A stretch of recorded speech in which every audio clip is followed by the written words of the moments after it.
Tonight on Piers Morgan Uncensored, one of the most infamous men in the world, Andrew Tate's misogynistic tirades have been viewed billions of times online. He's now been effectively banned, though, from the internet. He doesn't think that's fair. Tonight, I'm going to try and work out if it is.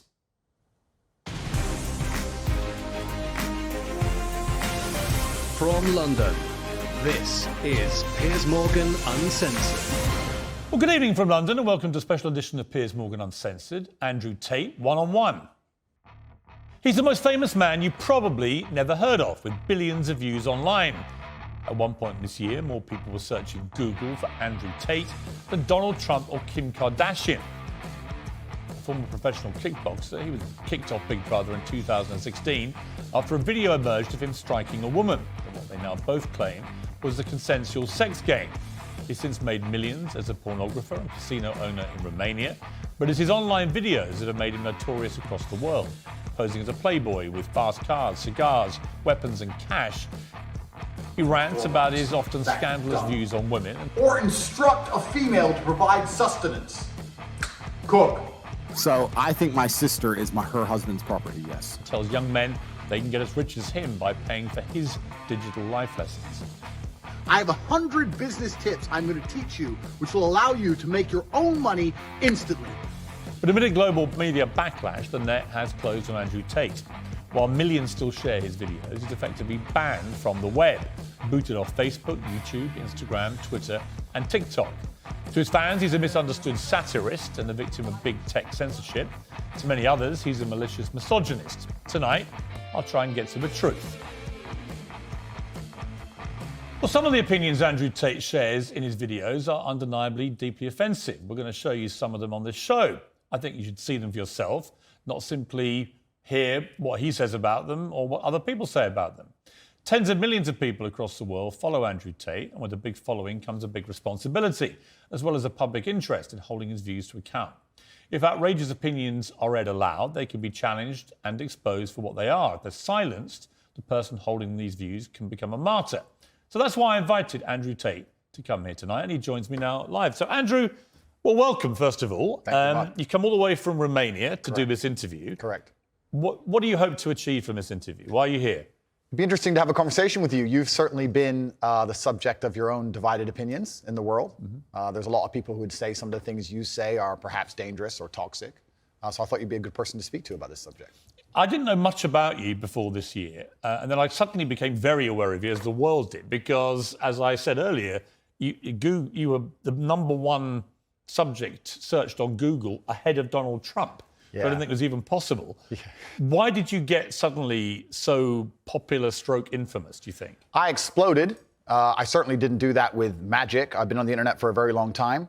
I think in the world we live in now, as the other side, the people who disagree with me, as they get more and more tyrannical in their censorships and their hate mobs, etc., as standard masculine practices are deemed toxic, I didn't put a magic spell on everybody. I managed to accumulate a large amount of affinity with the male populace across the Western world because I'm simply saying things that many men believe, think, and feel. The problem I would say is I want to play you just a clip off the top. This is from Joe Rogan, who's somebody I absolutely love. Sure. And I think it explains to me what I presume my issue with you is going to be, right? Correct. And you have absolutely got the right to try and persuade me otherwise. Sure. But Joe Rogan said this about you. My 12-year-old and my 14-year-old asked me about Andrew Tate. And my what'd you 14-year-old say? asked me, I said he's a legit world champion kickboxer. I go, I like him a lot. Why do you like him? And I was asking him. And they said he says a lot of funny stuff on Twitter and TikTok. He f***ed up with the misogynist stuff. Yes. Because if he didn't do that, if he just did the pro-male stuff.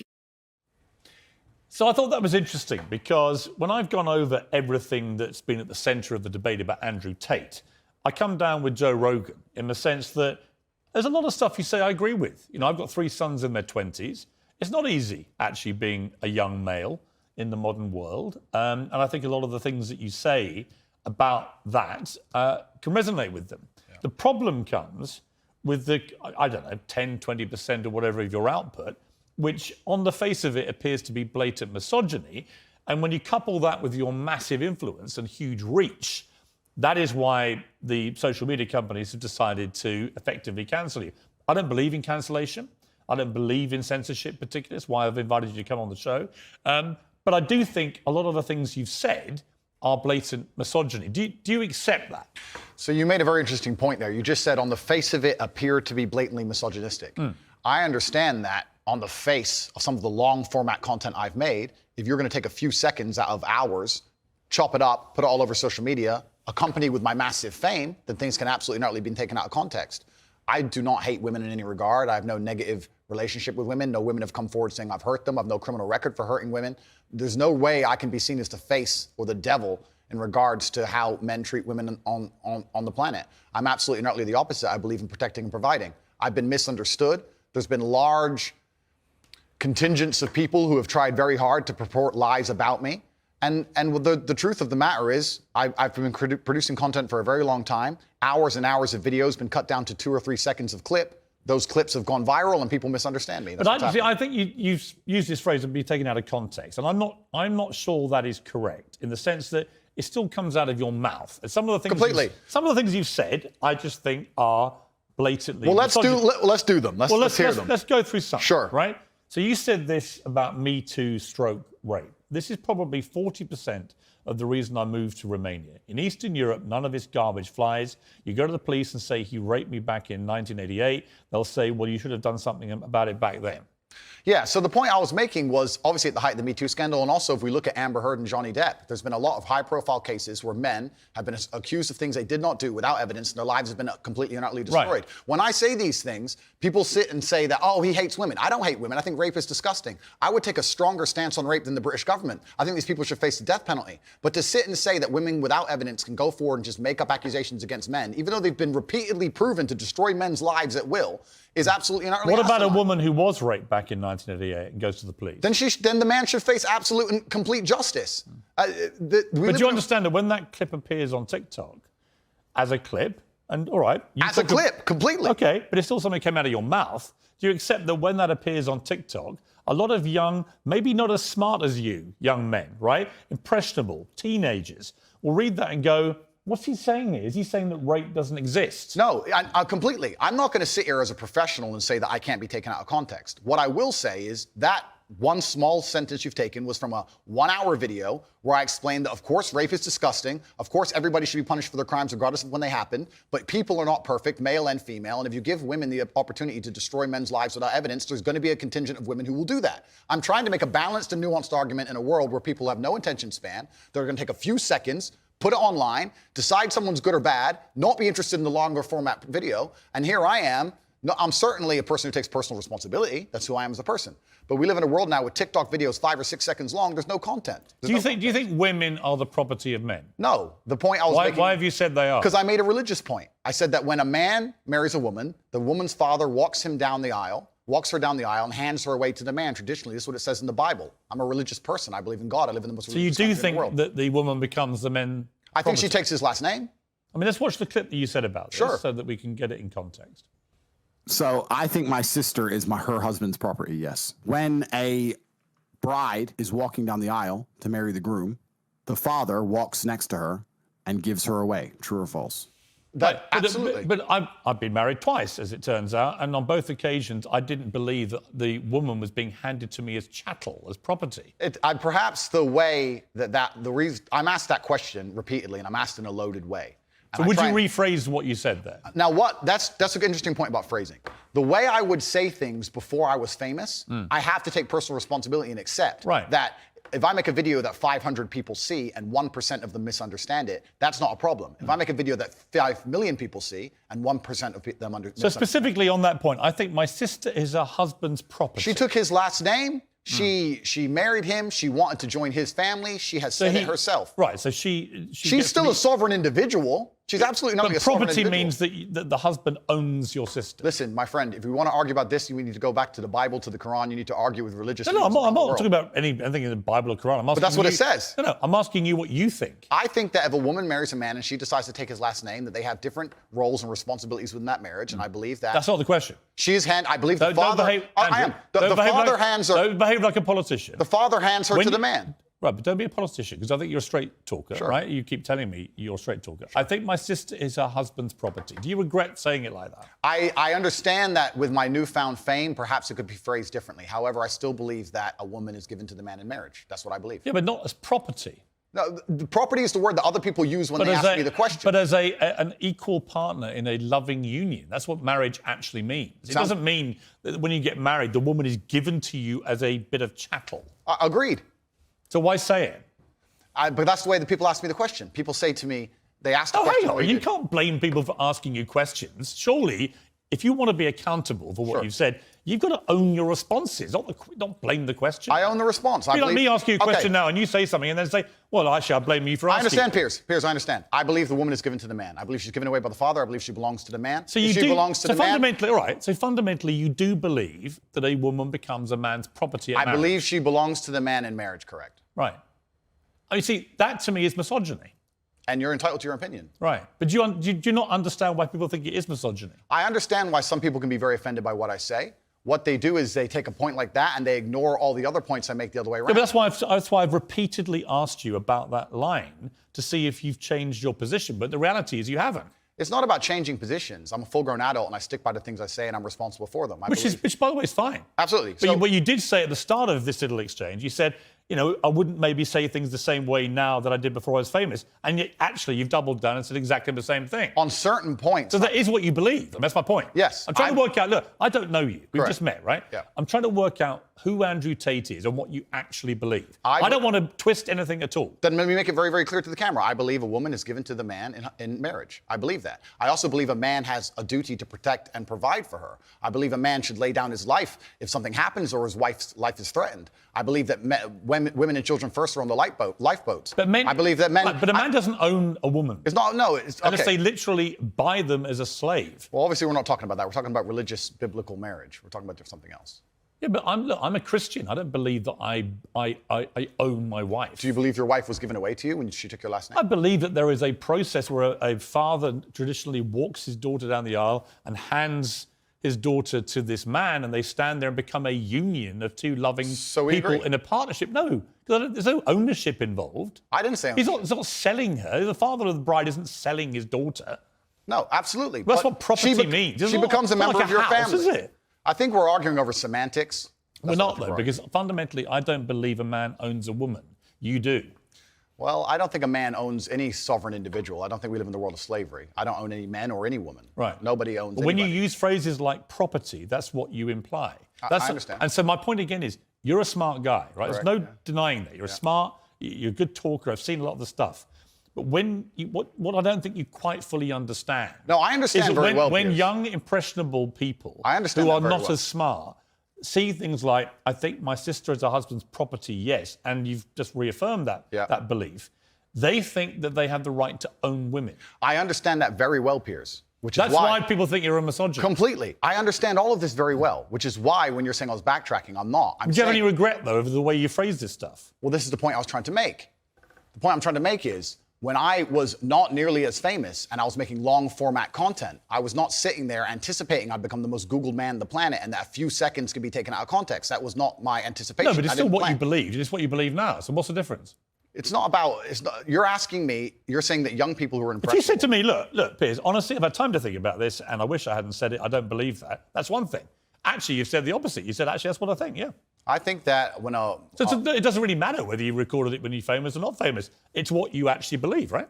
I believe that a man has a duty to protect and provide for a woman. I believe that a woman's father gives her away to the man. That's what I believe, and that's in my marriage. That's the circumstance I'm going to live under. If people want to live in a different scenario, that's completely theirs. Their prerogative. You went on to say about authority over women. If I have a responsibility over her, I must have a degree of authority. Yeah. For the same reason, if I have responsibility over and people are going to use their mind, it's an example, an analogy. Responsibility over a child, I have to have some authority. Yeah. So you believe as part of your ownership or your property of the woman, you have authority over her. No, I believe if you have That's what you said. I believe if you have responsibility over something, you have to have a degree of authority or you can't be responsible. Yeah, but authority means, again, that you're the boss. The point I'm making, if you'll please let me finish at this point, the point I was trying to make was talking about the safety of a woman. She was walking alone at night. And I was saying, well, I wouldn't let my woman walk alone at night. And they said, well, you're not in charge of her. You don't get to decide what she does. I said, I understand, but if I'm responsible for her safety, and I'm the person who's burdened with making sure she is safe, I have to have the authority to say, don't put yourself in unsafe situations. The two things are linked. Well, you don't have authority. You have you can absolutely have the right to say to the woman you're with, I don't think you should, but ultimately... If she decides, then I can't force her. Right, so authority implies that you have the ability to control someone. No, authority the authority implies that I have the moral right to sit and say that that's an irresponsible thing to do and I'm responsible for That's not what authority means. Well, I'm not going to... If you think I'm going to lock somebody up in their room, is that what you're implying? No, I don't think you know what authority means. I know what it means. I'm saying that if I just a different description of what authority means. If I have responsibility for her safety, then I have to have the authority to tell her not to do unsafe things. Yeah, but authority means that you have some form of control over this woman. I think what you're trying to do... I'm only trying to get to what you think. Honestly, I am. I come with no agenda here at all. I understand.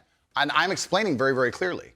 If I have responsibility over said subject, I have to have authority of it. So let me say you have children, right? Right. You have responsibility for them. No, I have legal authority over my children. That is very different to having legal authority over my wife or my female partner. Completely. But the point I'm trying to make... So you accept that? I accept that... Because you used the analogy of responsibility for a child. My friend, these are very... These are actually really important things. They're important things, but you interrupt me every 5 seconds. So it's hard for me to actually explain my point. The point I'm making here is very simple. You have children, and you're responsible for their safety. So you're going to have authority to say, don't go out at night, perhaps, because you want them to be safe. I have legal authority. You have a legal authority. Yeah. Legal authority. I'm saying that if I had a woman, and the question where you've raised this soundbite from, I was asked about protecting a woman, making sure she's safe. And I would say I wouldn't want her to go out at night on her own because I'm responsible for her safety. And someone said, well, you don't have authority over her to do that. And I said, well, no, I can't force her to stay inside. But if she were to ask me, how do I protect myself at night? I would say, well, you should stay inside. That's how you should do it. I don't have an issue with what So you we just agree. said. No. It's the semantics. No, it's not semantics. And this is where I don't think you quite get why there's a furore over what you say, with respect. Because the semantics point would be if we're saying the same thing in different ways, but we're not. I'm saying to you that when you say I have to have some authority over a woman, I say to you, you have no right to any authority over a woman. You do over a child if it's your child, because you are the legal appointed guardian of that child. Understood. You're not a legally appointed guardian or authority over your wife or female partner. Legally appointed, absolutely not. I agree. However, when it comes to things like personal responsibility or personal safety, men, largely by society, are accepted. We're the protectors and providers. We can sit here and pretend that in the world we live in, if me and my wife were walking down the street and men were to come up and try and attack us, I wouldn't be the one fighting. But we both know in reality I would. Right. I have a degree of responsibility to protect her. So if I have a degree of responsibility to protect her physically, then the point I'm trying to make is I will do my best to make sure she's never putting herself in unsafe situations. Do you wish you hadn't used the word authority? The authority is something that she would give to me. She would come to me and say, how can I make sure I'm as safe as possible? But I don't want to interrupt you. I just want to point out that's not what authority means. If someone gives, a person can give voluntary authority is not authority. No, but that's the point. It's not. Piers. Andrew, stop. Piers, if a woman comes to me and says, I want you to keep me safe, she is handing me authority for her safety. But do you understand the difference between having authority over somebody and somebody giving you permission to have authority? Completely. I never said one is consensual and one isn't. But why are we pretending I do unconsensual things? Because you literally say, I must have a degree of authority. I have to have some authority. And the point about only if I'm responsible for her safety. If I'm not responsible for her safety, I don't have authority. If your position now is that with her permission, I would like to have authority when we go out at night to protect her, that's a different That was thing. always my position. But that's not what you said. But that was always my position, Piers. So again, I simply say to you, It is what I said, though. Do you wish you'd phrased it a different way? No, because we're talking about long format copy where I'm talking about a woman who has come to me and said, you're responsible for making sure I'm safe. I said, well, then I have to make the decisions. When an 18-year-old boy reads, I must have some authority over a woman, what do you think he thinks? Well, I understand that. And I said this earlier when you tried to say I was backtracking, which I'm not doing. No, actually, I'm not. I don't want to. Okay. I'm not trying to gotcha you. Cool. I'm trying to work out exactly what you actually I understand think. with massive fame comes massive responsibility. I understand that a percentage of the population are always going to take everything that's said by anybody out of context. Would you change the wording of what you said? No, I would just encourage people to watch my long format copy and understand it Would fully. you tell an 18-year-old boy you don't have authority over women? Absolutely. You would say that? Unless a woman comes to him and says, you're responsible for my safety, please make sure, keep me safe. Like I see. woman Now says, that, comes to Andrew me. Tate, I can sign up to. Well, then we agree. Yeah, but I don't agree with what you said before. Because you're taking a soundbite from a 2-hour conversation. Yeah, but you haven't been taken out of context because I read you the entire sentence. It's very But you've ignored all the context around the sentence, my friend. You can't ignore a sentence that says, I must have a degree of authority. But you can when there's a 2-hour conversation where a woman is telling me if she makes me responsible for her safety, and me explaining, well, if I'm responsible for your safety, I have the authority to make decisions. So yes, you've ignored all the context. Do you respect women? Absolutely. Why wouldn't I? Do you think that 18, 19-year-old women are more attractive than 25-year-old women? I think there's attractive people. That's a loaded question. I don't know. Well, it's not really, is it? I can't. You know why I'm asking you? Of course I do, but I can't sit here and for say. the benefit of viewers who don't know why I'm asking, you said this. In general, this is also one of the reasons men find youth attractive. You want to blow up the internet? I'll blow up the internet right effing now. The reason 18 and 19-year-olds are more attractive than 25-year-olds is because they've been through less dick. People say, oh, you can't say that, but yes, I can. A 19-year-old is more attractive than a 26-year-old woman, and I'll tell you why. Because that 26-year-old has talked to more guys, been to the club more times, been effed and dumped more times, more arguments, more mess, more for me to clean up. That is misogyny. Why? Because you are encouraging a mindset about 25-year-old women that makes them sound out to be infinitely less desirable than 18, 19-year-olds, and having effectively been having too much sex to be taken in a more respectful way. Well, firstly, even if that was the case, that wouldn't be misogyny. But what did you mean by what you said? That's not misogyny because it's not anti-women. I'm saying that an 18 or a 19-year-old woman would be more desirable. Pretty anti-25-year-old woman. Anti-25-year-old women we can argue, but not misogyny. Well, that's misogyny then, isn't it? No, it's not. Well, being anti any woman at all is misogyny. Not when I'm saying that women are beautiful and attractive at a certain age and saying the age You're is saying different. 18, 19-year-olds are more attractive than 25 Well, than ageist perhaps, but misogynistic absolutely Is that not. but you just accepted it was misogyny. No, I didn't. You said it was misogyny. I'm telling you, no, it's not. So you don't think if you're saying slightly hateful things about a 25-year-old... That's not slightly hateful. Well, it is. You think you say that to a woman's face if she's 25? It's not slightly hateful. So you would go up to a 25-year-old woman and tell her exactly what I've just read out? Why would I walk up to a random 25-year-old woman? Because you said it in public on the internet, and it's been listened to and watched by millions and millions of young, impressionable boys. Correct. There was a large panel. There was a conversation. There was hours longs of conversation. There were feminists attacking men for toxic masculinity and attacking me and saying things, and I said things back which were going to antagonize them. Which you've done yourself a bunch of times. I think a lot of allegations of toxic masculinity are not toxic. Correct. I do think that kind of sentence that I just read out, that paragraph, is actually toxic. If you genuinely mean that, and you say you wouldn't say it to a woman's face, but you said it in public about women of that age, I do think that's misogynist. And I think you probably do too. I don't think it's misogynistic. I understand why it can be insulting. You wouldn't say it to a woman's face? Well, it depends. You're making out like I'm walking around the street going up to random 25-year-olds. Well, effectively, you're doing it to tens of millions of people online. There's no difference. Not at all. We're discussing a topic. We were discussing the ideal age of a man. Should young boys, right, in their teens, are you comfortable that they would have that mindset? Be honest. I think that young boys in their teens lack life experience. They lack nuance. And they need to be very, very careful what they're digesting online, whether it's my content or anybody else's. Yeah, I think you know for a fact millions of them are digesting exactly what you're saying. Completely. The entire internet, to a degree, I think any subject you can find, there's going to be a whole heap of content. I come back to the Joe Rogan thing, Andrew. Is that a lot of what you say, I agree with. Yeah. Right? I do, genuinely. I've written a lot of stuff you said. A lot of the stuff you talk about, I think, yeah, he's got a good point, right? Something agree about a lot of things. But when I read that kind of thing, I'm like, how much of that is you? How much of that is some act? Do you regret saying stuff like this? I don't. And actually, do you see it as weakness to admit you shouldn't have said something like that? No, I don't live with regret. I think what's happened is that, like I said, long format content, arguments with feminists, arguments with the toxic masculine crowd, arguments with the left, and they're going to take a small clip, small sentence from ours, and they're going to try and paint me as a villain. But I'm not left or right. I don't know what you are, Piers. Exactly. That's my point. No, but that's my point. And I understand. And you're doing exactly as I knew would happen on this interview, which is because you're a busy man. You're not going to watch hours and hours and hours of video. Actually, I have watched hours and hours of video, and I'm going to come to the stuff where I agree with you, and I'm going to come to the stuff about your censorship, which I have issues with. So this is, it's a long interview, right? Sure. I just thought off the top, you said to me, and you were quite bold about it, well, go on, then let's go through these. And you should keep going. I will sit here and stand by what I said. I believe that on that, I just read to you then. Yeah. Do you wish you hadn't said that? I understand how it's been misconstrued. I understand how it's been weaponized against me. Do I regret it because it's been weaponized and used against me? Well, that's slightly annoying. That's not why I want you to Did I regret at the time mean what I said in the context of the conversation, which obviously you're not familiar with and the people at home are not familiar with? No, I meant what I said. The 25-year-old women, they've just talked to more guys, been to the club more times, been effed and dumped more times, more arguments, more mess, more for me to clean up. Well, there's a whole bunch of context and conversation around that's been missed, and I don't think I'm missing much context. Well, I encourage people who are interested to go watch it.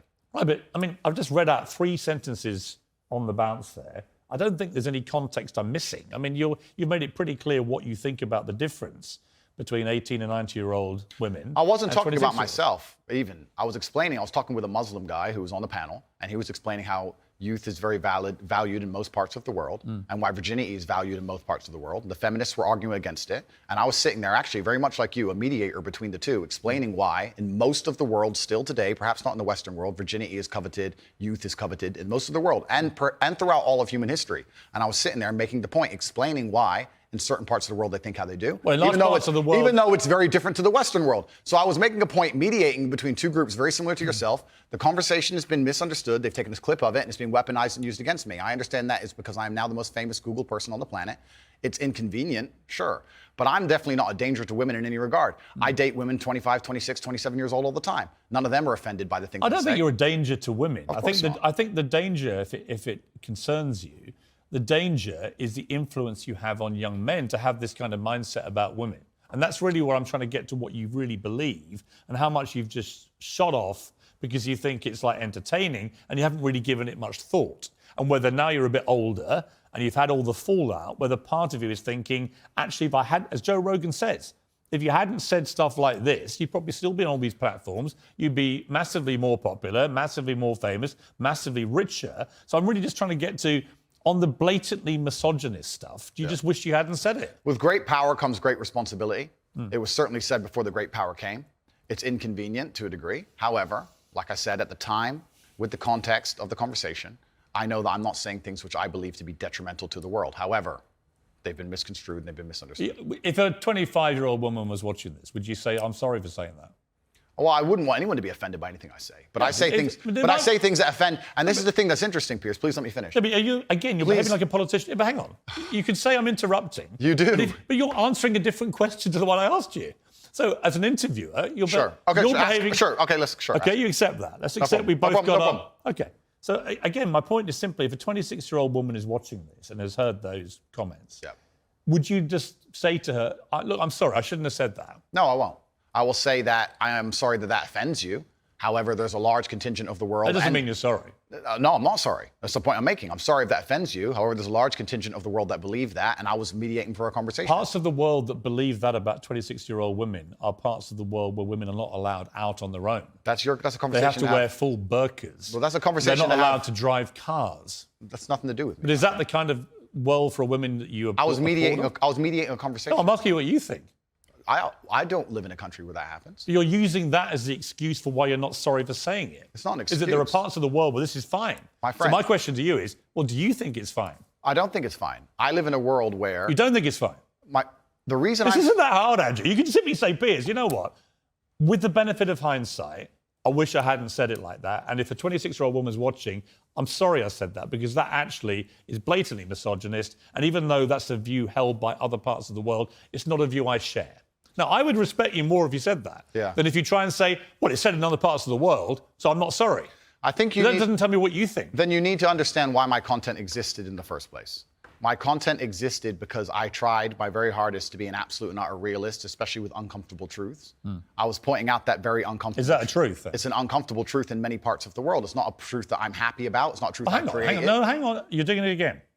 What do you mean that's a truth in other parts of the world? That's what you said. You're not talking about another part of the world. You're talking about what you believe is the difference between 18 and 90-year-olds and 26-year-olds. I was talking about... It's your belief. I was talking about what the people on the panel believe the difference is. So what do you think the difference is? I think the difference is age. What's the difference then? Well, then a 26-year-old's older than a 19-year-old. And so you stand by what you said about talking to the guys, being to the club more times, being effed and dumped more times. Well, you believe that or not? No, there's plenty of 26-year-old women who have been with one man or virgins, of course. So you don't believe that? I don't think that the age is the only thing that's going to decipher how many men and women... Right, so if you don't actually believe what you said, just say sorry. It's not about not believing what I'm saying. It's about you understanding that there's large conversations going on. I'm just reading back stuff you've said. I know and I'm asking you, do you believe it? I believe that it's more likely a 26-year-old's had more partners than a 19-year-old. Right. You don't know that. I don't know that. You're right. In fact, there could be absolutely no evidence for that whatsoever. Completely agree. So why say it? Why stigmatize all 26-year-old women? It's not about, we're repeating ourselves here. Well, not really. I'm just trying to get to what you actually believe. I believe that men find youth attractive in general. I believe that in the context of the conversation, 25-year-old women aren't old. I agree with you. They're not, especially I'm old. I'm a lot older than that. The point I was making was part of mediating a panel, a conversation between feminists and some Muslim guys. I get it. Okay, I get it. good. But So you you understand want- why I said the sentence. But as far as I know, you weren't espousing what a Muslim man might think. You were espousing what you think. I was espousing what the people on the panel believed. But you were saying what you think. I feel like you're trying to pin me down. If it's not what you believe, just say, I don't believe that. What part wouldn't I believe? Well, you tell me which part you don't believe. There's the sentence. Which part would you now say you don't believe? I believe that 25-year-old women perhaps have had, because they've been alive longer, maybe have had more partners, but I don't believe that makes them a bad person. Right. But you understand that the way you phrased it makes every 25-year-old I woman understand. feel a bad person. No, I don't think so. Of course you do. You're not stupid, Ad. Come on. Piers, Andrew, you're not stupid. You know what that sounds like to any 25, 26-year-old woman. completely. And you're Right? So you have maligned every 25, 26-year-old woman with that statement. And I'm simply asking you, to all those who are not of the type of women that you've described here, are you sorry? I don't want anybody to be offended by anything I say. I want to be a positive force in the world. I don't want anybody to hear what I say and make them feel bad about themselves. I want all people to live righteous and good, whether they're male or female. And anybody who's You lead a offended- righteous life? I think I do, yeah. Do you? Yeah. You boasted openly of having 6, 7 partners at once. So is that righteous? I'm not taking there's no moral view from me. Simply asking you what you think righteous means. I think righteous is living true to your heart and knowing that you're doing good by people, not snaking anybody, not lying to anybody. I know I live a very righteous life. Have you ever been in love? Yeah. How many times? Plenty. I believe in love between men and women. I I mean, think- real love, you know, where it's... Yeah. I believe- How many times would you say? Enough. I believe men and women are a beautiful union. I think we're slightly different, but when we work together, we're the most powerful force in the world. How many women have you loved? I don't know, Piers. A few. Give me a ballpark. 5, 10, 20? Let's say You don't forget how many people you've been in love with. Come let's on. say 10. I mean, I've been in love, and I certainly believe that men and women, when they work together, it's the most beautiful force on the planet. I believe in family. I believe in children. I believe in. If you believe in family and children and love, Yeah. why are you single? I'm not single. Well, you're not married. That's what I mean. Well, if I was married, the last thing I would do is advertise it to the feral psychopaths on the internet. So I'm not a feral psychopath. Well, that You can called me be- friend earlier. can be debated, Piers. But the point the point I'm making as a whole is that all of these. Do you want to get married is my point.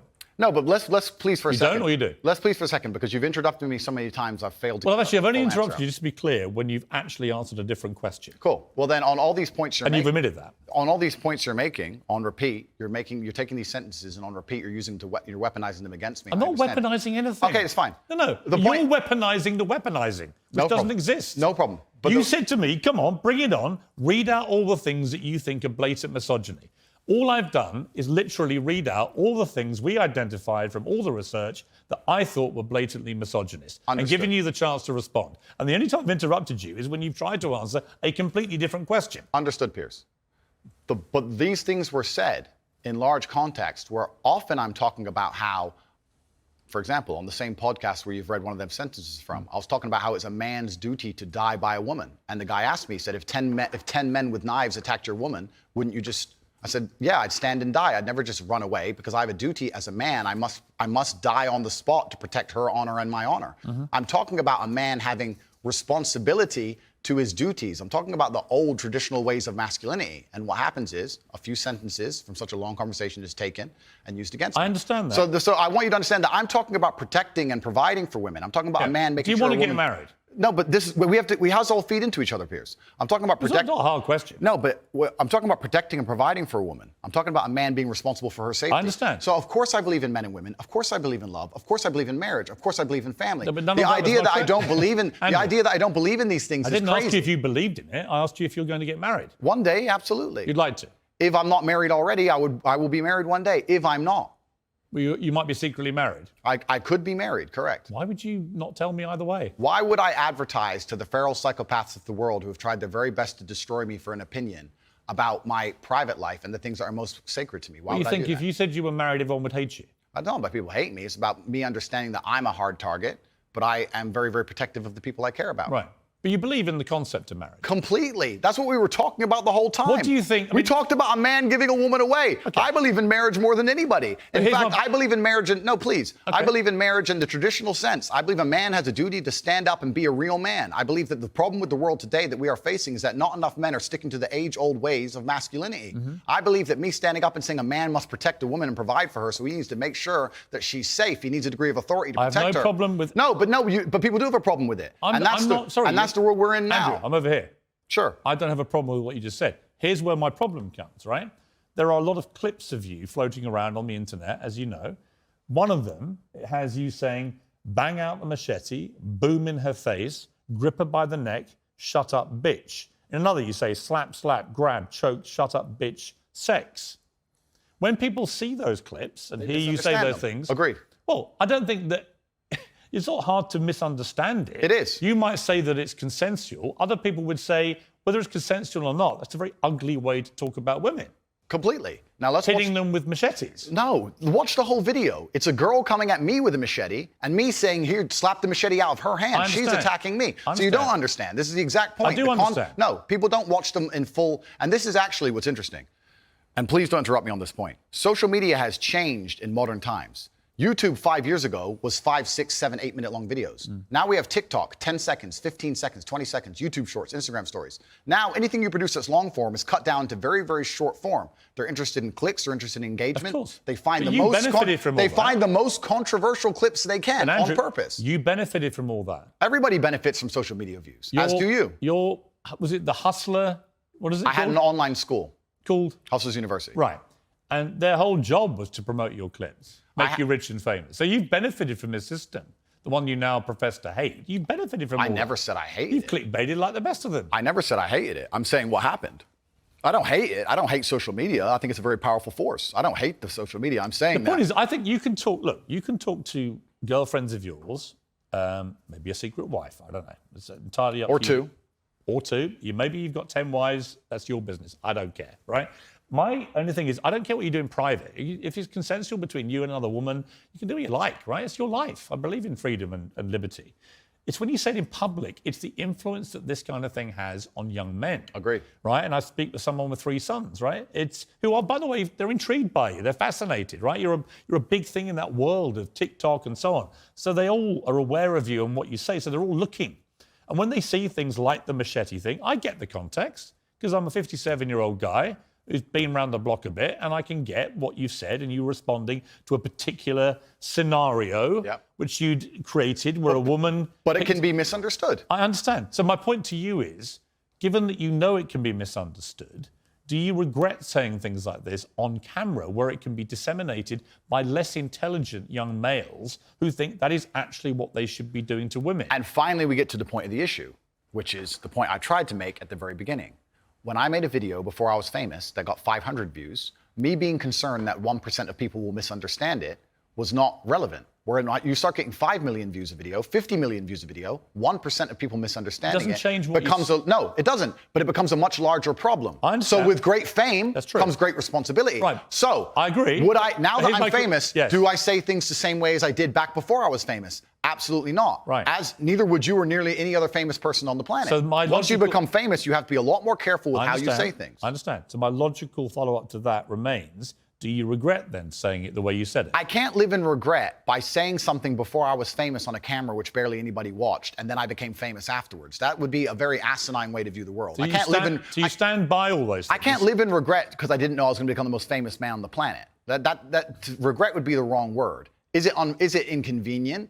Sure. But I can't sit here and say, I wish I knew 6 years ago I'd be the most famous man on the planet and monitored all of my speech forever. That's asinine.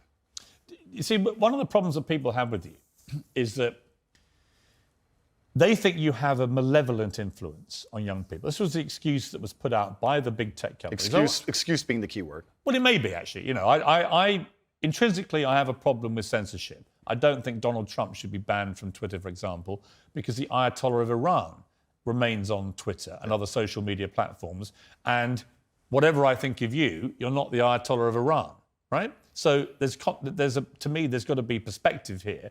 And I don't understand the inconsistency by what companies like Twitter, how they treat the leader of Iran and someone like you. It seems to me they're much more draconian on people like you than they are with people who perhaps should not be allowed platforms. But generally, I don't really agree with no platforming people. But I think what's interesting talking to you is it seems to me like you have gone on a bit of a journey of self-awareness about the impact of some of the stuff you said in the past, and you have said you wouldn't say it again in the same way. Now, you may not want to express regret for that, but it shows me that at the very least, you have evolved to somebody who recognises that these can be quite damaging in the way that you said them. Completely. As a professional and as an adult, it would be stupid for me to sit here and say that now that I'm the most famous man on the planet, my words do not have more impact than they did before. With impact, with power comes responsibility, and things need to be worded in a very careful way. Now, when I do a long format interview, I have to sit there and consciously understand that any 10 seconds of that can be cut and used against me. So I have to be a lot more careful with how I say my words and how I construct my sentences. Of course, we agree with all of that. That's exactly what's happened to me. I agree with all of that. I don't want to be seen as a negative influence in the world. I know that there's a whole bunch of men. I get thousands of emails a week from men whose lives I've saved.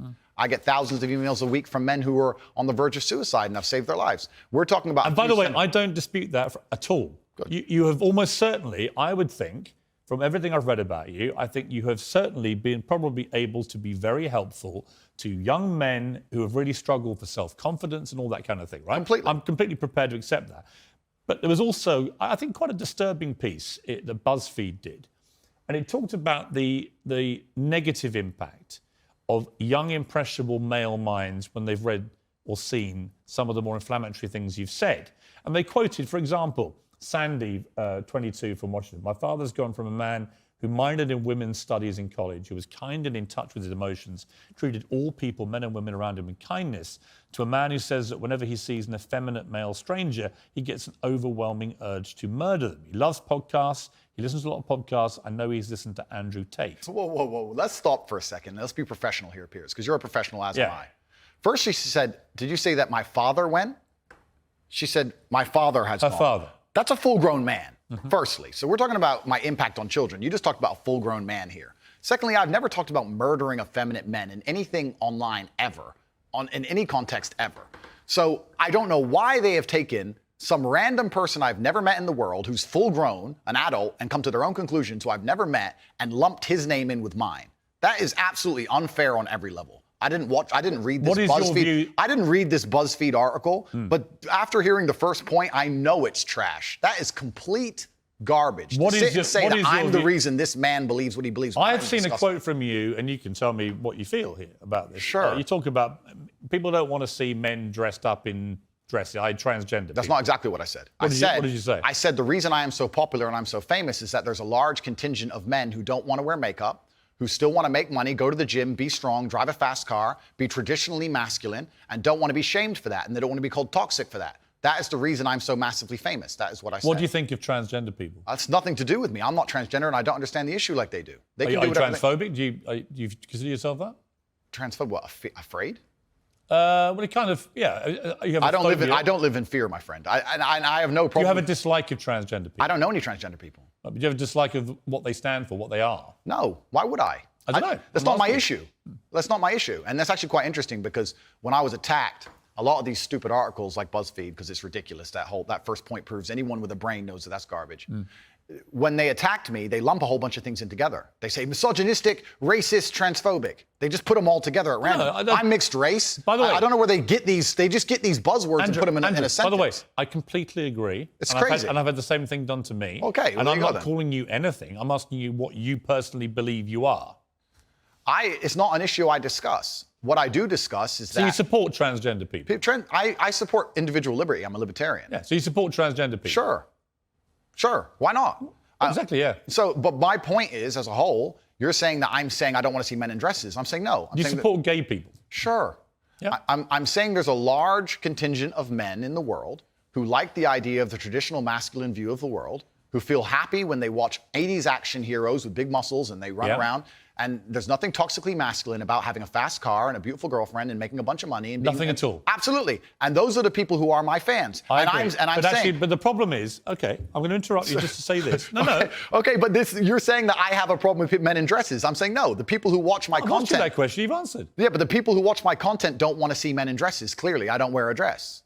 That's the point That's I'm not making. why they're watching your content. No. Because you're not wearing a dress. No, but that's the point I'm making. That's the point I was making. There's a large contingent of men who are not interested in the things that perhaps the YouTube algorithm's trying to feed them. I think there are lots of... look, when you support masculinity and masculine traits, I'm with you, right? Okay, so you agree a man should protect and provide for a woman? Absolutely. Okay, so you agree if you were walking down the street with a woman, you'd be responsible with her safety? Yeah. Cool, absolutely. So if that woman wanted to walk alone at I don't night think I have authority over the woman as we do that. Okay, so let me ask you another question, Piers, because we are professionals. Let's say your woman decided she wanted to take a nice little walk through the south side of Chicago at 2 a.m., and she wanted you to go with her, and you were responsible for fighting and dying on the spot if she was attacked. Don't you think you would say to her, no, we're not going out right now, it's not safe? Yes. Okay, so you'd have authority to make the decision. So No, we I agree. wouldn't. So I we would say, I we don't agree. think you should. If she decides to, it's her own volition. Well, if she decides, you're not going to stop I have her. no power to stop her. Completely. But you think you do. No, I don't think I have power You to stop her. clearly do. No, I think I have power to make the decision. I think, no, that's not So sensible. if you have the power to make the decision, you have the power to stop her. No, because And if that's she- where we differ. And that's why I think it's interesting about you. I don't think you really think through what you're saying. I think through what I'm saying Because so carefully. Yeah, but Andrew, what Piers. you've literally just said is that you have the power to stop No, her. I said I don't have the power to stop her. I'm not going to lock her in the room. I'm saying that. So if as she a- wants to go on her own, then she's going to go. then But you as a don't have couple- authority to stop her. Okay, but as a couple, if we're going to sit there and decide if we're going to take this. You asked me, would I feel a sense of responsibility for her safety? Absolutely. Agreed. Absolutely. So would let me I finish, have the Piers. power or authority to stop her doing it? No. No, of course not. So let me finish, Piers. You're not going to stop her walking out the hotel. Of course, it's her decision. She's a sovereign individual. My point is that usually in a couple, you'd sit there as a team and you discuss, and perhaps on certain issues, the woman will know more about X and she'll decide X, and the man might know more about Y and he'll decide Y. So I'm saying if we're as a couple and we're sitting there and deciding, as a couple, as a team, and she says she wants to take this late night stroll, I'm going to say, you know what, I'm going to veto this one. I'm going to call veto. do you believe because in- it's dangerous, Right. which to a degree would give me, in that particular scenario, a degree of authority. If she said, I don't want to listen to you, Andrew. It doesn't give you authority. If she says, I don't want to listen to you, Andrew, I want to go on that walk, then what can I do? Say, well, then Then you I don't hope- have authority. Then I wish you the best, my love. Then you don't have authority. Cool, then it's a semantic argument. Not really. I think it It's is. the complete opposite of what you said you had, which was authority. No problem, Piers. No problem. But I think Let we me ask actually you agree. about, what do you believe about depression? Do you believe depression is a real thing? I believe that feeling depressed is real. I don't believe depression as a clinical disease is real, no. Really? Correct. You don't believe people can be clinically depressed? I think PTSD is very real. Unfortunately, I have some friends who suffer from that. I know that feeling depressed is real. I believe that the number one power you have against these things are trying to take control of your own mind and affecting your own life. I believe that it's not healthy to hand over all your power and believe that depression is an outside disease that you can't affect. I know that when I've had difficult periods in my life, and also many of my friends, like I've said, suffered from PTSD and been through terrible things. I've lived a very difficult life, and I know people who have, that the things that made them feel better is when they woke up and said, you know what, I'm not going to allow this to damage me anymore. I'm going to take responsibility. I'm going to get up and I'm going to fight this as hard as I Right, can. and by the way, on that, I agree. So we right? agree. My favourite speech is the Rocky Balboa one. to Okay, the so sun. then we agree. No, we do. Here's where we don't agree. Piers. You don't. No, hang on. You got to let me Sure. interject when I don't agree with you. Sure. Right? Where I don't agree with you is that there's no such thing as clinical depression. There absolutely is. Well- it's a proven scientific medical reality. There's a different argument about have we gone a bit too soft, right, in Yeah. schools and Yeah. all the rest of it. Absolutely. Yeah. Do I think some people moan and whine too much about their lot in life? Definitely. Okay. Are we a victimhood society? 100%. Okay. Is there such a thing as clinical depression? Absolutely. So if and my argument is that if you actually bracket everybody who's not clinically depressed and doesn't have the genuine medical condition, then actually if millions of people are deemed to have depression, the ones who really need the help don't get it. Well, that's my point. Well, that I would agree with. You're right. I think it's certainly an overused term. But you don't accept there is such a thing as clinical depression. No, I don't, And that because- to me is a damaging view. Okay, well, let me explain why. If someone comes to me and says, I'm clinically depressed or I feel very, very sad, I would say the first thing you need to do is stop accepting the identity of a clinically depressed person. Stop accepting you have no control over this. And what you need to do is stop identifying that way, and let's work together to try and fight against it. There isn't an eminent doctor in the world who would tell you there is no such thing as clinical depression. Who would not tell you that some people is simply beyond their control. Johann Hari wrote a book saying exactly that, my friend. He's not an eminent doctor. No, but he's a journalist. I said depression wasn't real long ago and was attacked for it. Then Johann Hari wrote a book, which What's actually... What's it got to do with Johann Hari? Because he wrote a book proving me right. Most people... Johann Hari's a journalist. Sure. And my point is that a lot of people who are clinically depressed are suffering with something in their life, and if you fix the problem in their life, perhaps they won't feel depressed anymore. That's not a disease. Yeah, but Andrew... That's situational. Andrew, you're simply wrong. If that's what you believe, Piers, it's what I believe. I don't believe in things that take power away. There is not an eminent doctor in the world Piers, that would agree with you. Piers, do you think you know more than doctors? I can't become clinically depressed. Why do you know? Because I don't believe in it. I can't be haunted by a ghost if I don't believe in ghosts. Well, that's like saying I'm never going to die because I don't believe in it. It's ridiculous. Perhaps, but if it allows me to live a life where I feel happy and but here's content where you within myself. This is that little area where you lose me. No, I don't lose you. You are because Piers, somebody with your following says the thousands of people who have emailed me saying my doctor told me I was clinically depressed and it's a disease that I have got in my brain and I can't be fixed. And I started listening to you and I realized that that's not the case and I can fix my own life and you're the only person who has ever helped me. Oh, Andrew. Thousands of people have emailed me that exact email. If you think you are single-handedly curing people of clinical depression, you are living in cloud cuckoo land. I am reading the emails of people who I have cured of clinical depression. You're reading emails from people who have believed you when you say there isn't such a thing, and they've probably never been diagnosed clinically depressed. They just want to go along with what Andrew Tate says. I don't think so. I think your view of that is dangerous. I respect that you think my view is dangerous, and I respect you have the right to view that, to think that. I think that clinical depression, I actually agree with you, is massively overdiagnosed. I've already said that PTSD is a very real thing. I've already said... hang on. Okay. Again, you're misquoting me. I did not say clinical depression is massively overdiagnosed. I said that people who claim to be depressed but don't have clinical depression, I think that is massively overblown, right? In other words, there are a lot of people who just have a bad day and declare, I've got depression. Yeah. And I say, well, have you been to a doctor? Have you been clinically diagnosed? If you have, and you have clinical depression, that's one thing. But if you haven't, we could probably work on some mental strength and resilience skills with you. But a clinically depressed person has an absolutely proven medical condition that is beyond their control. Not according to me and many others, my friend. Well, look, what do you know about it, honestly? I know. You're not a doctor, are you? You're not trained, are you? I'm not a doctor. You're not a psychiatrist. You're none of those things. Sure. You're a guy on the make who's done very well for himself, spouting stuff off, much of which I agree with, as you've seen in the interview, but some of which is ludicrous, and that's one of them. It's not ludicrous. It is. It's not. If you said to me, we're in a victimhood society has got to stop, I'm with you. Okay. But the moment you try and deny clinical depression... I believe feeling depressed is real. I do not believe it's a disease that you catch from the sky and you cannot affect. I believe that no matter what happens, I believe you have control of your own mind and you can fight against it. I believe if you change your circumstances in your life, you may feel different. I'll give you a quick example. I had a guy who emailed me saying he was clinically depressed and he was going to kill himself. I obviously am not a psychiatrist, I'm not a doctor.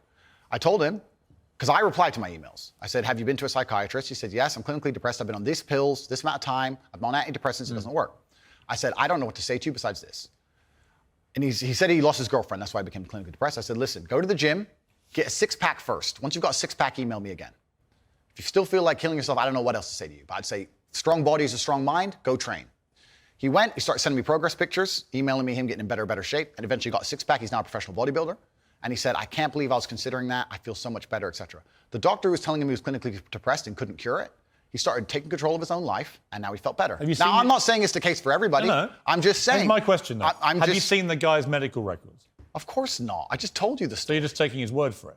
I am taking the word of a man who emailed me with a bunch of medication in specific doses. You're denying proven science because one guy writes to you who you help, and you've not seen any evidence he ever had clinical depression diagnosed. I'm denying the idea that... And on the back of it, you go on your rants in public to tens of millions of people denying something because this guy writes to you and says he had it and you cured him. And I think that's a dangerous mindset, Andrew. That's fine. And that's where you don't have a responsible view of your influence over Disagree. people. It's very responsible because I'm saving people's lives. I disagree that if you feel depressed, I disagree that you cannot affect it and change your life and take control and fix yourself and feel happier. I disagree with that. Do you think I refuse to accept that there are people out there who cannot become happy, contented individuals. I refuse to accept we live in a world where God has created people who, no matter how hard they work and how good their life becomes, can't be happy. I don't accept that. I accept that the universe is a very giving place and that God loves all of us. And if you try your best and you work hard, you can become a better person. And I also will argue with you, and I'll counter the point,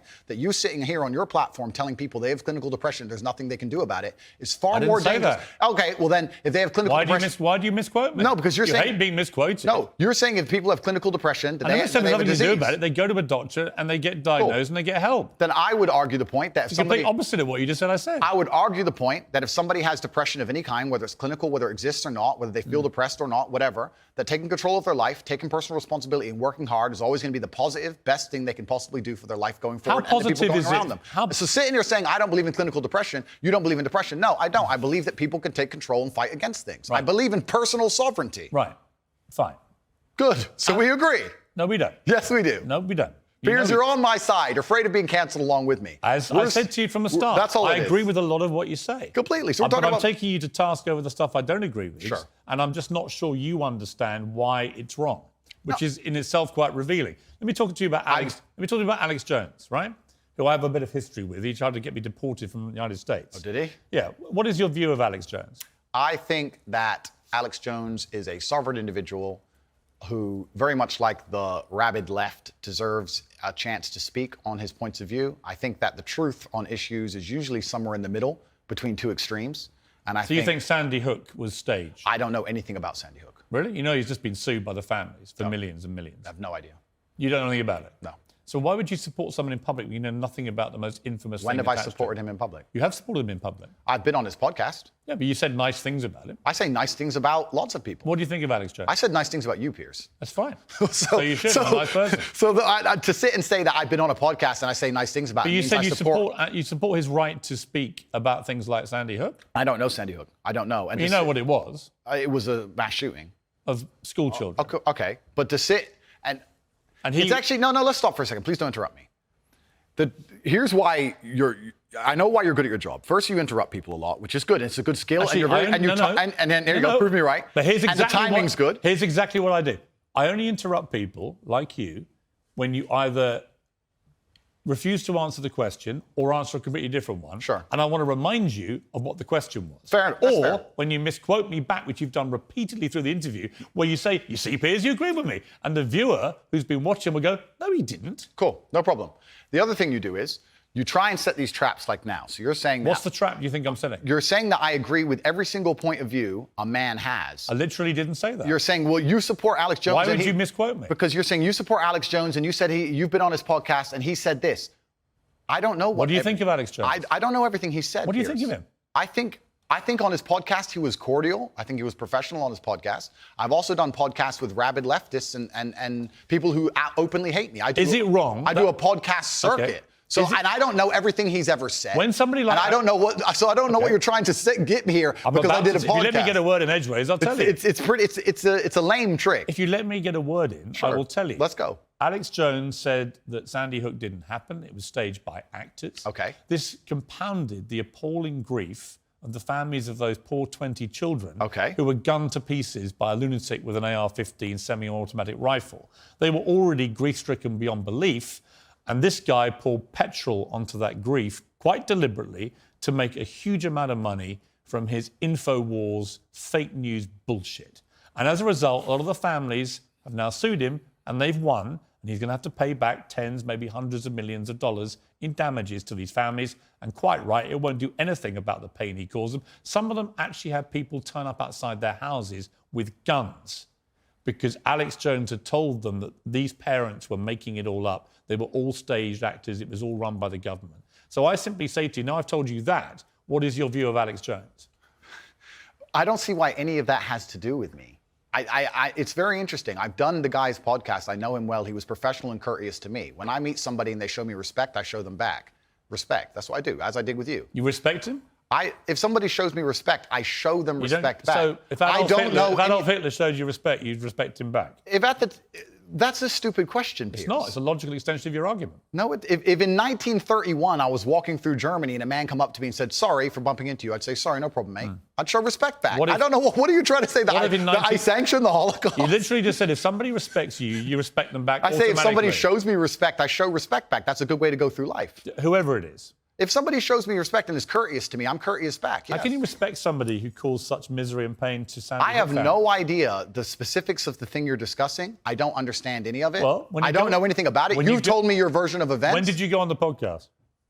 I was on the podcast about four times in the last 4 years. I did one So relatively recently. So four times you went on Alex Jones's podcast. Correct. Promoting him, helping him make money. I don't think it was promoting and helping him because, Well, it's his podcast. well, yeah, but I've been on the podcasts of people who absolutely hate me. I've been on liberal left-wing podcasts. I've been on feminist That's podcasts. fine. And no, you just sat here saying I would like you to agree, perhaps we can agree on this point, that I'm not a feminist. I go on feminist podcasts. I do a podcast circuit. I do You're not a feminist? No, I don't know. What do you think a feminist is? Well, let's not change subject here, Piers. Stay on the Well, hang subject. on, you mentioned feminism. Completely, but you're What trying you said- you're you trying said- to get away from the point, because what you did is you're trying to say, because I did a podcast, I sanction all of this person's views. And I'm saying I do 5 podcasts No, a week. I'm I do saying 5 podcasts a week, and I don't sanction 100% the views of any other person on the planet, because I'm an individual and he has an individual views, as Right. do you. So I don't know why you're trying to come at me Would with you- one of his views and pretend that's something to do Because with it's me. a pretty big view. No, but and it's a become lame huge- trick, Piers, and you're better than this. Not So a let's lame move trick. on. Would you, It's if Vladimir lame. It's if lame, Vladimir and let's move on. Putin had a podcast, would you go on it? Sure. You would. Great. Okay, then we know what you're talking about. If Vladimir Putin had a podcast, fine, I'd go on that's it. fine. If Joe Biden had a podcast, I'd go on it. If a feminist has a podcast, I'll go on it. If Piers Morgan has a podcast, I'll go on it. If Alex Jones, I don't see the point you're making. There's no point here.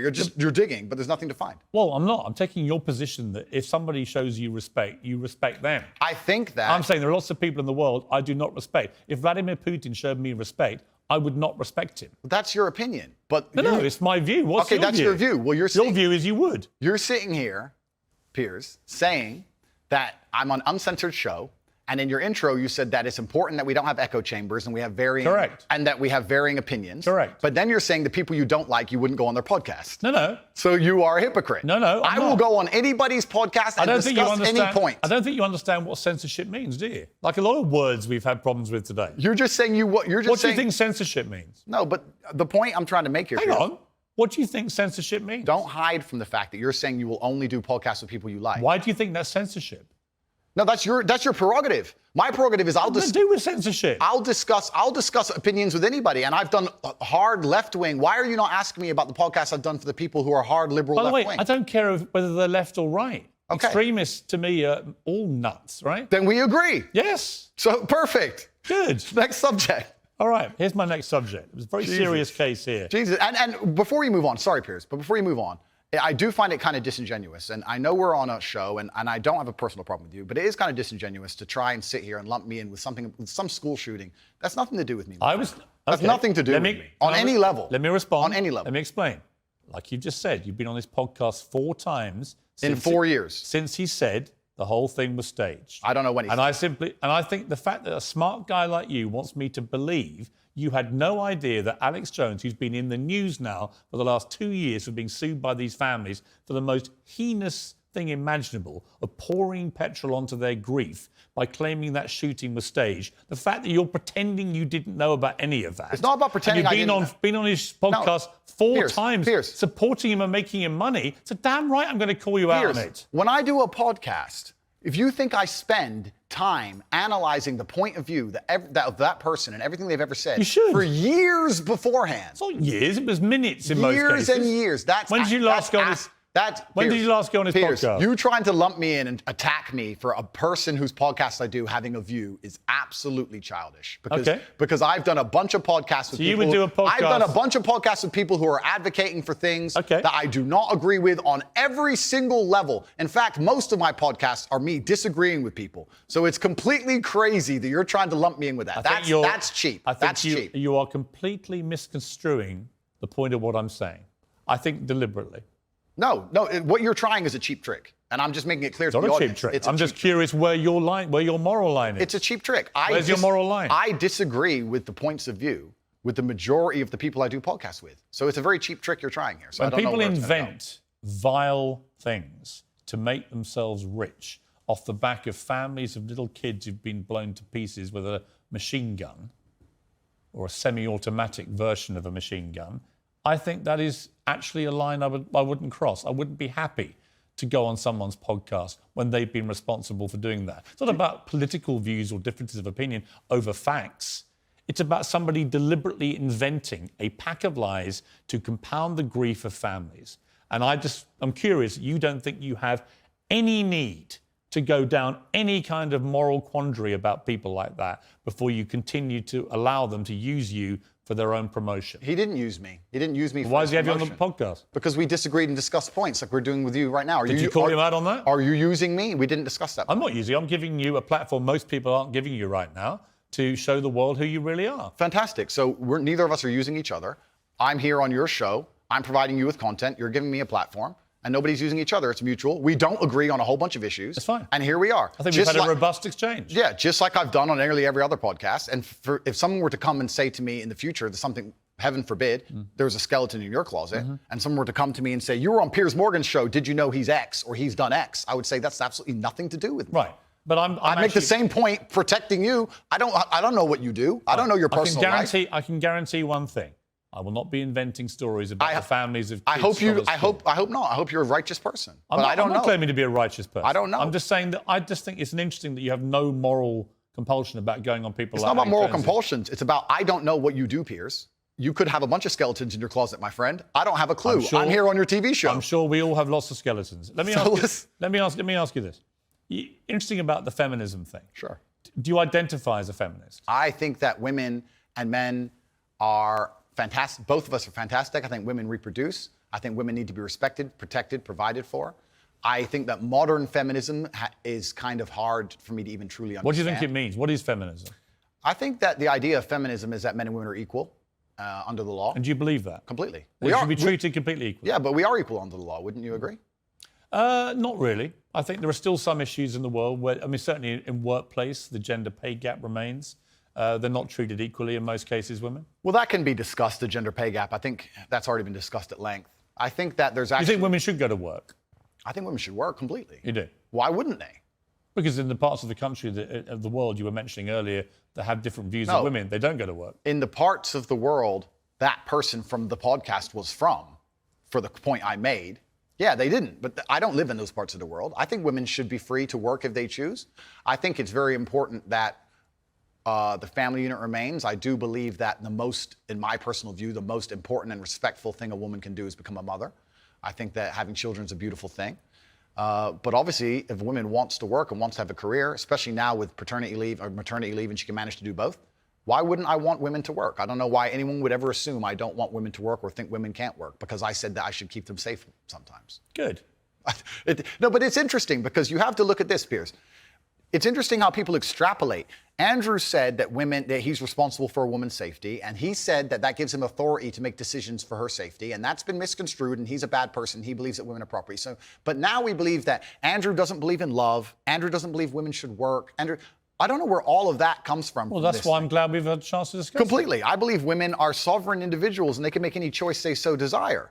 I think that it's important that we remember that a man has a duty. I think I certainly in my relationship have a financial responsibility to provide for my woman. My woman would never have to work unless she wanted to, because I'm the kind of person who works hard enough that she wouldn't have to. Should young men, though, all aspire to be like you? Should young men aspire to work very hard, have no criminal record, become multimillionaires, protect and provide for the women close to them, be sovereign so they can stand up and have their own points of view in face of cancellation, be able to not be mentally intimidated when they go on national TV and there's traps set up for them? Yeah, I believe that confident, strong men who stand up and protect and provide for women are a good thing for the world and a good force for the world. And I don't think that I put a magic spell on anybody. I think there's a whole bunch of men in the world who understands my value. And if men grow up to be like me, you're gonna have a whole bunch of people with no criminal record, dedicated athletes, who protect and provide for the people close to them, are fantastic for the economy.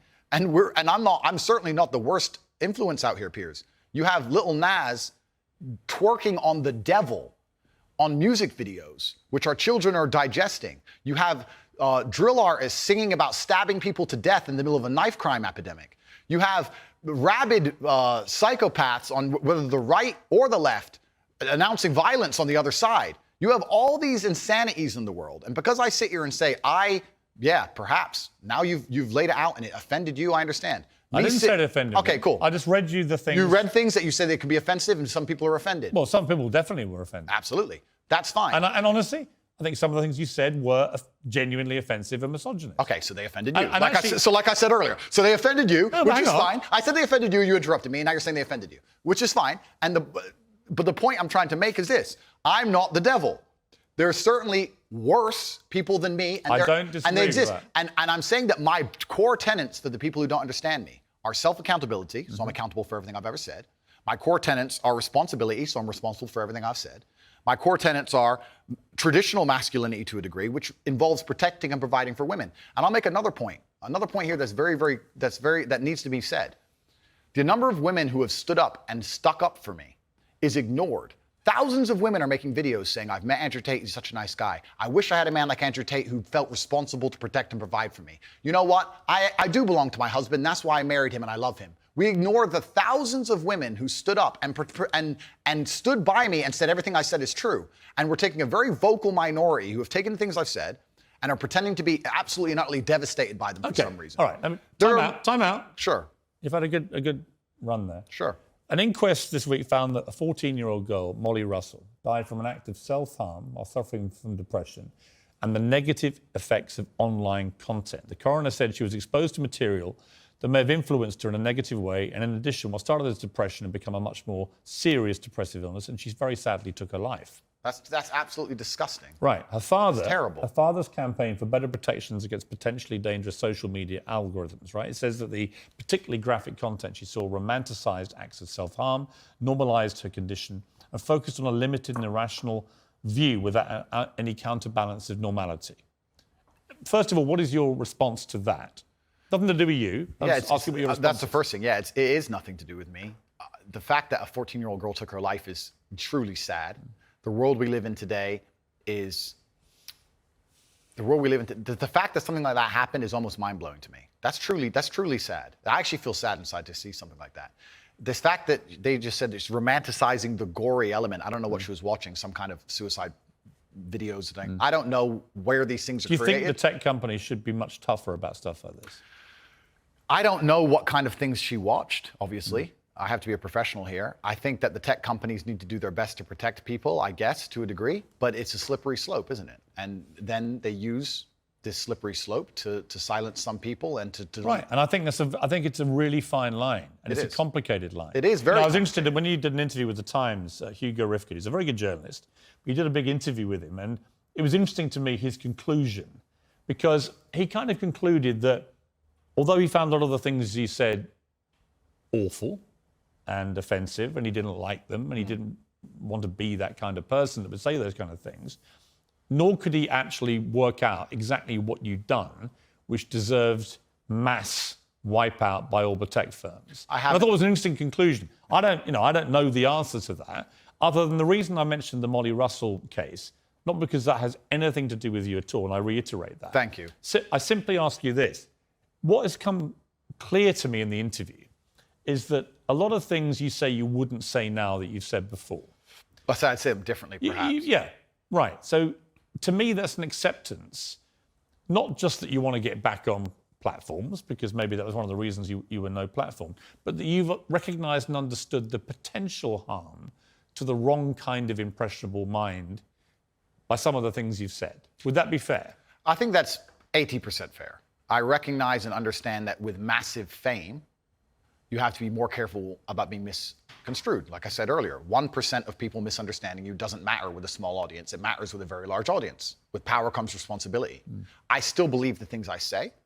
I do not want to be a negative force for the world. I also understand that I am a man who's lived a very difficult, nuanced life, and I am capable of making nuanced points that may be misunderstood by teenagers. However, that can be said about anybody and everything. Every opinion online can be misunderstood by children. Trying to protect children from the internet is a very interesting subject in and of itself, because I would argue that 80% of the content on the internet can be negative or detrimental to a young mind that doesn't understand the world. Yeah. I'd argue that all of it. We just talked about music videos and dancing on the devil and all this stuff. All this stuff is dangerous. By the way, I think you make a very good point on that. So a lot of these rap stars, the lyrics, the videos, I think, far exceed anything that you've been accused of doing. Completely. Because in a lot of cases, some of them promote non-consensual activity with people, right? And I just think that crosses a line you have, as far as I've seen, you haven't crossed that line. No, I haven't. And this is the thing. And I've been vilified, not because of the things I say, because much more extremist content already exists on the internet. I think the reason I've been attacked and vilified is because of the popularity, because I became so massively famous, not because of what I was actually saying. So as a professional, I analyze that and I understand that, okay, I'm massively famous now and certain things have been taken out of context. However, I still do believe I'm a force for good in the world. And I'm not going to sit here Have and you say, changed, though? it's not about changing. Well, it is. We're all involved in an evolution. How old are you now? I'm 36. 36, right? I bet you're a different person to what you were when you were 26. Oh, that's and absolutely, 16, that's right? absolutely a fact. So we all change. And Mike, you keep talking about being a good person. Yeah. I think if you're honest with yourself, Yeah. that you can see why people found a lot of the stuff you've said problematic and misogynist. And I think you've recognised you wouldn't express yourself in that way again because you've understood that it's caused a lot of harm. And that's really what I wanted to get to today, was an acknowledgement by you that these things clearly were said in the wrong way, created the wrong impression if you didn't mean them the way you intended them, and can therefore have a malevolent influence when you have a huge following. Yeah, when you have a huge following, you certainly have to be a lot more careful about how you get certain points across. That's absolutely a fact.